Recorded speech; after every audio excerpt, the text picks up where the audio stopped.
Улсын их хурлын дарга эрхэм гишүүдээ нийтээр тэмдэглэх баярын болон тэмдэглэлт өдрүүдийн тухай хуулийн 4-р зүйлийн 4-ийн 1 дэх хэсэгт нийтээр тэмдэглэх баярын өдрийн талаар хуульчилж 7-р сарын 10, 11, 12, 13, 14, 15-ны өдрүүдэд үндэсний их баяр наадам ардын хувьсгалын ойн баярыг, цагаан сарыг бэлгийн тооллын хаврын тэргүүн сарын шинийн 1, 2, 3-ны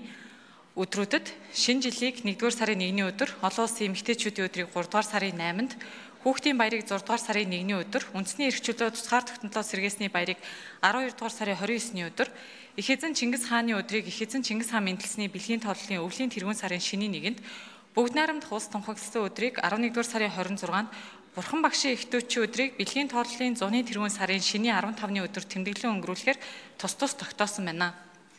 Мөн хүчин төгөлдөр хүрдэгдэж буй хөдөлмөрийн тухай хуулийн 97-р зүйлд дээр дурдсан нийтээр амрах 9 баярын өдрүүдээр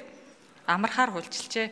Гэвч 1999 оны 5-р сарын 14-ний өдөр батлагдсан хөдөлмөрийн тухай хуулийн 77-гийн 3 дахь хэсэгт нийтээр амрах баярын өдөр, 7 хоног бүрийн амралтын өдөр ойрхон тохиосон тохиолдолд 7 хоногийн ажил амралтын өдрийг засгийн газрын шийдвэрээр зохицуулж болно гэж заасны дагуу тэмдэглэн өнгөрүүлж байсан боловч 2022 оны 1-р сарын 1-ний өдөр батлагдсан хөдөлмөрийн тухай хуулийн шинжилсэн хариулгад тус зохицуулалт тусгагдаагүй байна.